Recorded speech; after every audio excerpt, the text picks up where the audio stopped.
James Lloyd Bugna, shoutout sa'yo. At ito na nga yung request mo. Tulad nga ng sinasabi mo, sana mas marami pang matuto ng mga followers natin.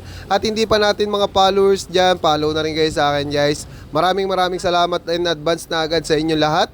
Ang una nga pala natin kinakat dito mga idol ay itong belly natin, no? Kinakat ko lang siya ng ganitong mga kakapal kasi pwede sa kahit anong luto, pang adobo, pang sinigang at marami pang iba guys. At nag-slice na nga rin ako ng mga maninipis dito, no? Para may option yung mga customer natin kung gusto nila magprito or mag-ihaw guys. Yan. Siyempre hindi tayo kagalingan na butcher, no? Sinishare lang natin yung knowledge natin base sa mga request ng mga followers natin guys. At syempre gusto ko lang din i-share sa inyo yung mga tamang diskarte kapag ka gusto nyo magtinda ng baboy. Hindi lang para sa primal cuts and deboning yung mga natuturuan natin.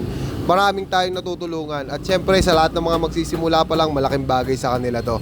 At sinunod natin dito yung kasim guys. At itong isasabit ko na kasim na to, pwede yan pang adobo, minudo at kahit ano slice, pwede naman mga common na slice guys. At ito yung pinaka high value ng kasim. Gohe ang tawag nila dito, no? Pero ang tawag talaga dyan Boston Bat sa English guys. At syempre kasim, batok ng kasim, okay? Ang ginagamit nga pala yan sa pang pork steak guys. Pork steak, pork tonkatsu at marami pang iba guys. Kasi yung parte ng baboy na yan guys ay talaga namang napakalambot. Talagang naghihiwalay yung taba, laman, taba niya talagang marbleized yan. Kaya napakalambot yung parte na yan ng baboy. Pag sa supermarket nyo ginawa to guys, ang tawag naman dito pork steak, no? Pork steak ang nakalagay na signage dyan. Tapos napaka high value nito pagdating sa supermarket. Pero dito sa atin, syempre ginagawa lang natin yan. Presyo laman lang din guys. Ito na talaga kasi yung pinaka maibibigay kong discount sa mga customer natin. Although hindi nila alam yung karamihan ng parte ng baboy na to, no, na ito talaga isa sa pinakamasarap. Parang liempo rin kasi yung kinakain mo pagka ganito yung ginawa mong slice sa batok ng baboy mo. At dito naman tayo susunod sa ham natin or sa pigi natin guys. Tatanggalin ko lang dito yung kabilugan or yung cutlet natin, kung tatawagin yung purong meat ng ham leg natin guys. Okay? Hindi na kasi matatawag na ham leg yan kasi wala nang pata, ham na lang, no? Kaso may bias pa rin kasi hindi pa natin dinidebone. At bakit natin ginagawa yan guys? Para tumagal yung buhay ng meat natin, no? Huwag nyo muna tatanggalin yung buto ng ham leg nyo or ng pigi nyo para sa ganon kapag marami pa kayong laman, mapapreserve nyo pa yung quality ng meat nyo at hindi kayo masisiraan.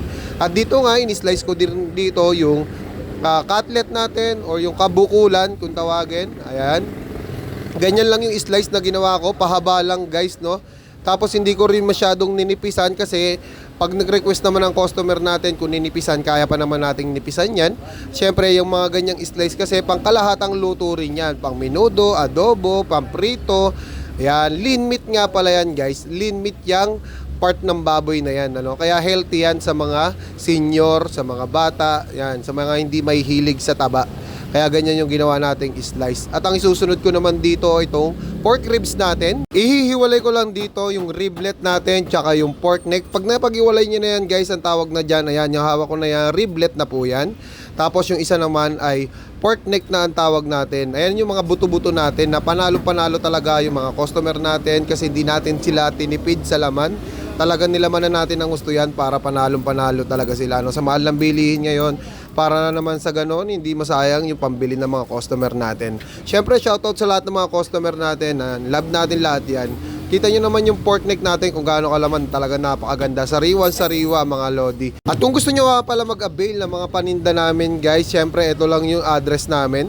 230 Nieves Hills, Domsa, Barangay San Isidro, ang Honor Rizal. Kita-kits tayo dito mga idol. At ito naman pata guys, ito yung karuktong ng pata, no? Pata extension.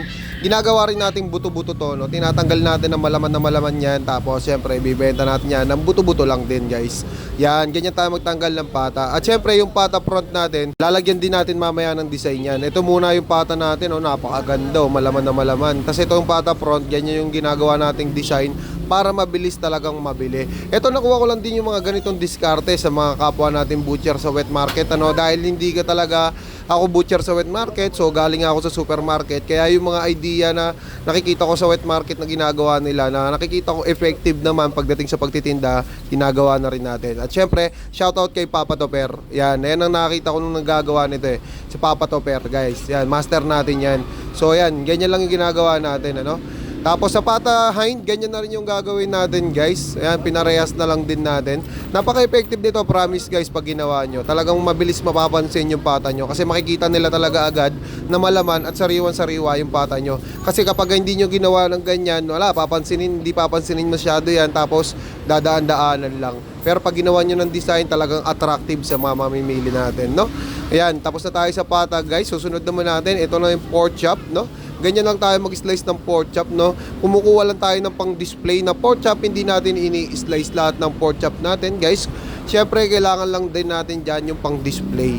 Pag in-slice mo kasi lahat ng pork chop na yan, mabilis ka masisiraan ng karne kapag lahat yan in-slice mo, no? So, siyempre, hindi muna natin ini-slice lahat yan para ma-preserve natin yung iba natin na pork chop.